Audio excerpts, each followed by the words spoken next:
സല്ലല്ലാഹു അലൈഹി വസല്ലം തങ്ങളുടെ അവസാനത്തെ ഹജ്ജത്തുൽ വിദാ, ഏകദേശം 1,00,000-ൽ പരം വരുന്ന സ്വഹാബാക്കളുടെ മുമ്പിൽ റസൂലുള്ളാഹി സ്വല്ലല്ലാഹു അലൈഹി വസല്ലം തങ്ങൾ ഒരു പ്രസംഗം പ്രസംഗിച്ചു.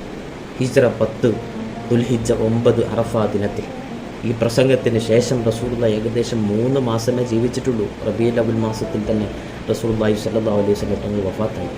അന്ന് റസൂലിൻ്റെ പ്രസംഗം ജനങ്ങളൊക്കെ പാതോർത്ത പ്രസംഗമായിരുന്നു. മനുഷ്യകുലത്തിന് നൽകിയ വലിയ സന്ദേശമായിരുന്നു.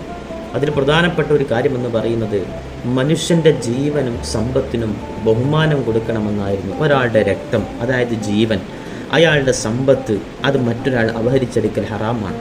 അതേപോലെ തന്നെ അറഫാ ദിനം പോലെ വളരെ പരിശുദ്ധമാണ് മനുഷ്യൻ്റെ ജീവനും അവകാശങ്ങളും എന്ന് പറഞ്ഞുകൊണ്ട് അവകാശ സംരക്ഷണത്തിന് വേണ്ടി റസൂലുള്ളാഹി സ്വല്ലല്ലാഹു അലൈഹി വസല്ലം തൻ്റെ ജീവിതത്തിൻ്റെ അവസാന സമയത്ത് പ്രസംഗിച്ചിട്ടുണ്ട്. മറ്റൊരു കാര്യമാണ് പലിശ ഒരിക്കലും നിങ്ങൾ സ്വീകരിക്കാനോ നൽകാനോ അതുമായി ബന്ധപ്പെടാനോ പാടില്ല എന്നുള്ളത്. ജാഹിലിയ കാലഘട്ടത്തിലെ എല്ലാ പലിശയും റസൂലുള്ളാഹി റദ്ദാക്കി.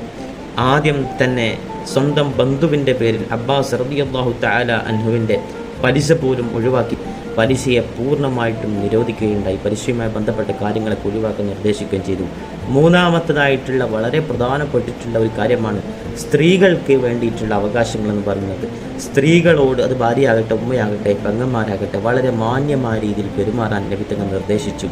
അവർ അള്ളാഹുവിൻ്റെ അമാനത്താണെന്ന് പ്രത്യേകം ഓർമ്മപ്പെടുത്തി. അള്ളാഹുവിൻ്റെ അമാനത്താകുമ്പോൾ ആ അമാനത്തിനെ കാത്തു സൂക്ഷിക്കണമെന്ന് മുസ്തഫ സല്ലല്ലാഹു അലൈഹി വസല്ലം.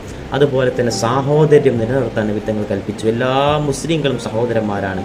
അന്യരായിട്ട് മറ്റുള്ളവരുടെ സമ്പത്ത് കൈക്കലാക്കിക്കൊണ്ട് സാഹോദര്യം നഷ്ടപ്പെടുത്താൻ പാടില്ല എന്ന് നബി സല്ലല്ലാഹു അലൈഹി വസല്ലം തങ്ങൾ നിർദ്ദേശിച്ചു. അതുപോലെ തന്നെ ഖുർആനും സുന്നത്തും മുറുകെ പിടിക്കാൻ പ്രത്യേകം ഓർമ്മിപ്പിച്ചു. കാരണം തെറ്റിലേക്ക് പോകാതിരിക്കാൻ 2 മാർഗ്ഗങ്ങളാണ് റസൂൽ നിർദ്ദേശിച്ചത്. അതിൽ ഒന്നാമത്തേത് ഖുർആനാണ്, രണ്ടാമത്തേത് നബി സല്ലല്ലാഹു അലൈഹി വസല്ലം തങ്ങളുടെ സുന്നത്തുകളാണ്. ഇത് പ്രത്യേകം ഓർമ്മിപ്പിച്ചു. മറ്റൊന്നാണ് സമത്വത്തിൻ്റെ സന്ദേശം നബി തങ്ങൾ കൊടുത്തു. ഒരു അറബിക്ക് ഒരു അജമിയുടെ മേലിലും ഒരു അജമിക്ക് ഒരു അറബിയുടെ മേലിലും മേൽക്കോയ്മയില്ല, മേന്മയില്ല എന്ന് ശഫീഉനാ റസൂലുള്ളാഹി. അതായത് ഒരാൾ മറ്റൊരാളെക്കാളും വലിയ ഒരാളായി വരുന്നു എന്നുള്ള ഒരു ചിന്ത തന്നെ മനുഷ്യൻ്റെ മനസ്സിൽ പാടില്ല. ഉന്നത കുലജാതി എന്നോ താഴ്ന്ന കുലജാതി എന്നോ ഒന്നും പറഞ്ഞുകൊണ്ട് മനുഷ്യൻ്റെ ഇടയിൽ ഒരു ജാതി വേർതിരിവ് കാണിച്ചുകൊണ്ടുള്ള ഒരു സമ്പ്രദായം ഇസ്ലാമിലില്ല. സമത്വത്തിൻ്റെ സന്ദേശം കൊടുത്തുകൊണ്ട് അവിടെ പറയുന്നുണ്ട്, ഇങ്ങനെ ഒരു ഉന്നതമായിട്ടുള്ള ഒരു മേന്മയുടെ മാനദണ്ഡം എന്ന് പറയുന്നത് തഖ്വ ഉണ്ടാവുക എന്നുള്ളതാണ്. തഖ്വ ഉണ്ടായവൻ വലിയ നിലയിലാണ് എന്ന് ശഫീഉനാ റസൂലുള്ളാഹി സ്വല്ലല്ലാഹു അലൈഹി വസല്ലം. തൻ്റെ അവസാന പ്രസംഗത്തിൽ റസൂൽ കൊടുത്ത 6 സന്ദേശങ്ങൾ ഇതൊക്കെയാണ്. മറ്റുള്ളവരുടെ ജീവനും സമ്പത്തിനും ബഹുമാനം കൊടുക്കണം. പലിശ ഒരിക്കലും ഉപയോഗിക്കാൻ പാടില്ല. സ്ത്രീകൾക്ക് അവരുടേതായ അവകാശങ്ങളൊക്കെ ഉണ്ട്. സാഹോദര്യത്വം നിലനിർത്തണേ.